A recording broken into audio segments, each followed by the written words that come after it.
Futuristic Canada की एक खतरनाक जेल, सख्त कानून और एक माँ की हिम्मत भरी कहानी।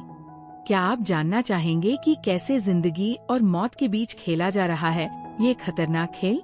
कनाडा का एक खतरनाक नियम, जहाँ दूसरा बच्चा होना मौत से भी बड़ी सजा है। कहानी शुरू होती है फ्यूचरिस्टिक कनाडा में, जहाँ बढ़ती आबादी के कारण सरकार ने एक से ज्यादा बच्चों पर बैन लगा दिया है। कानून तोड़ने पर सबसे खतरनाक जेल, फोर्ट्रेस में भेजा जाता है। एक फौजी जॉन बेनेक अपनी पत्नी कैरन के साथ कनाडा यूएस बॉर्डर पार करने की कोशिश करता है। कैरन प्रेग्नेंट है, लेकिन उसने एक मैग्नेटिक वेस्ट पहना है ताकि बॉर्डर सिक्योरिटी से बच सके। रास्ते में जब एक दूसरी प्रेग्नेंट महिला को गिरफ्तार होते देखा तो कैरन डर गई। हालांकि उसकी वेस्ट ने उसे बचा लिया। चेकिंग के दौरान सैनिकों को उन पर शक हो गया और जॉन ने कैरन और उनके होने वाले बच्चे को बचाने के लिए खुद को पकड़वा दिया। जॉन को फोर्ट्रेस जेल भेजा गया, जो रेगिस्तान के बीच बनी हाईटेक सिक्योरिटी वाली जगह है।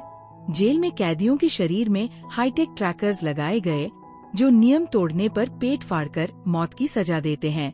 येलो और रेड लाइन से बाहर जाना मौत का बुलावा है।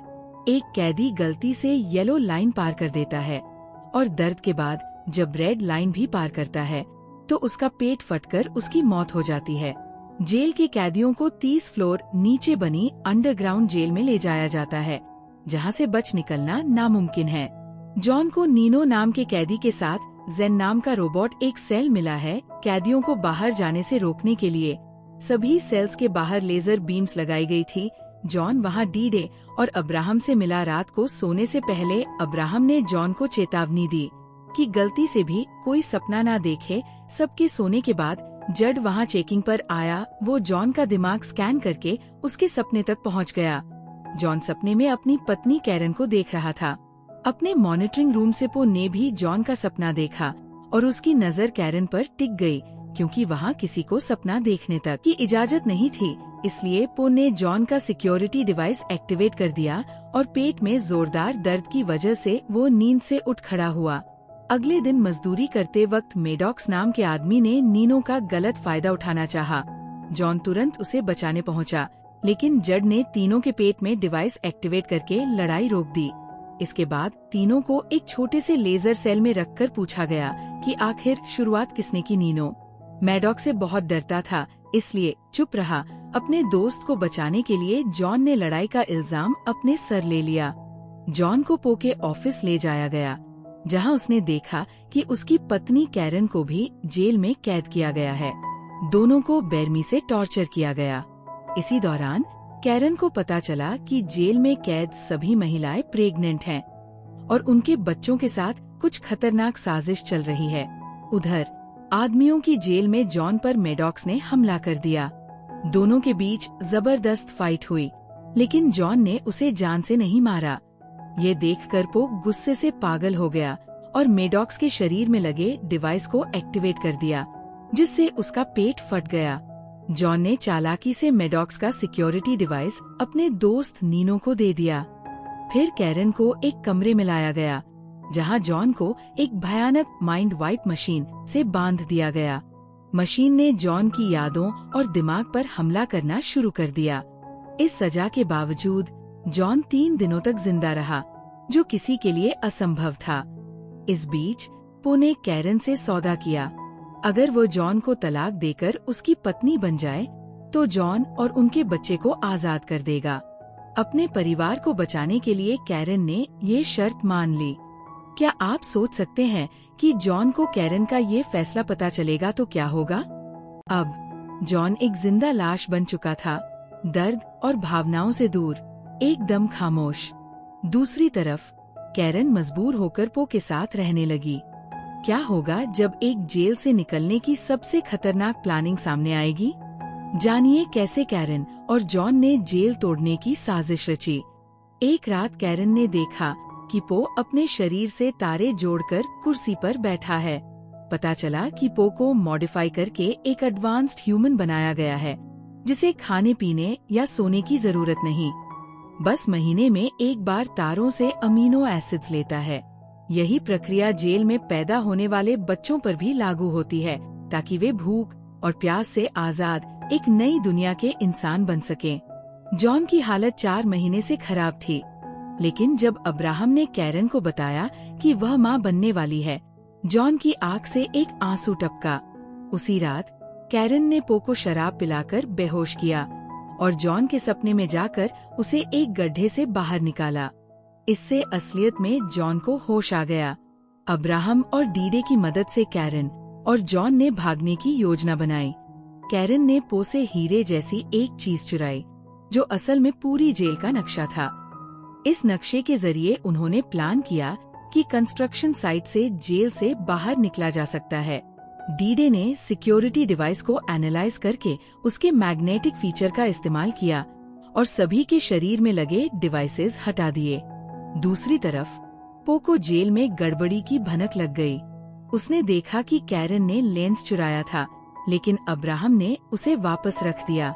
इस धोखे से गुस्साए पो को तब झटका लगा जब उसे डायरेक्टर की पोस्ट से हटा दिया गया।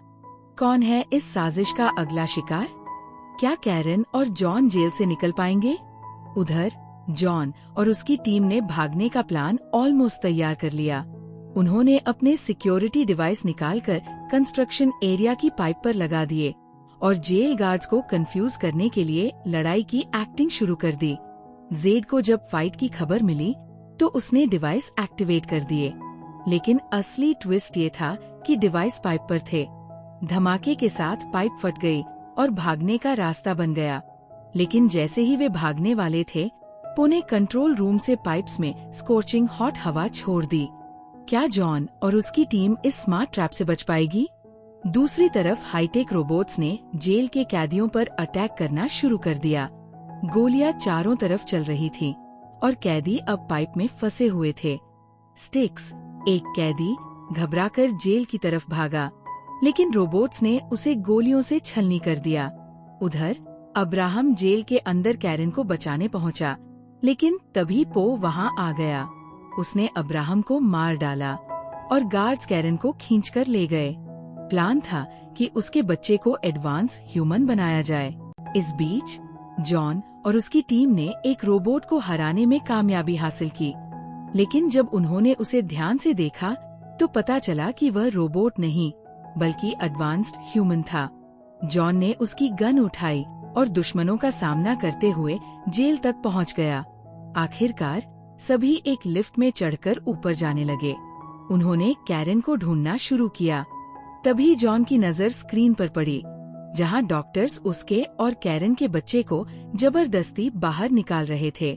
जॉन ने पो को धमकाया कि ऑपरेशन रोक दे, लेकिन अब पो के पास कोई पावर नहीं बची थी।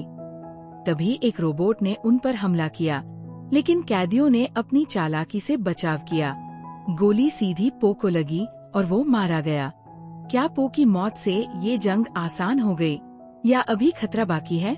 डीडे ने कंट्रोल पैनल से डॉक्टर्स को रोकने की कोशिश की, लेकिन उससे पहले एक सिपाही ने उसे गोली मार दी। जॉन ने अपने दोस्त की मौत का बदला लिया। डीडे ने अपनी आखिरी ताकत से पूरी जेल की बिजली बंद कर दी। सिक्योरिटी सिस्टम फेल हो गया और सभी कैदी जेल से भाग गए। अब वहाँ सिर्फ जॉन, नीनो और कैरन बचे थे। जॉन ने कैरन को बचाया और जेल के ट्रक में बिठाकर भाग निकले। वो तीनों मैक्सिको बॉर्डर पार कर सुरक्षित जगह पर रुके। कैरन अब बच्चे को जन्म देने वाली थी, लेकिन तभी ट्रक अपने आप चलने लगा। पता चला कि ट्रक अब भी जेल से कंट्रोल हो रहा था। ट्रक ने नीनो को कुचलकर मार दिया। जॉन ने ट्रक को रोकने की कोशिश की, लेकिन आखिरकार उसे ट्रक को ब्लास्ट करना पड़ा।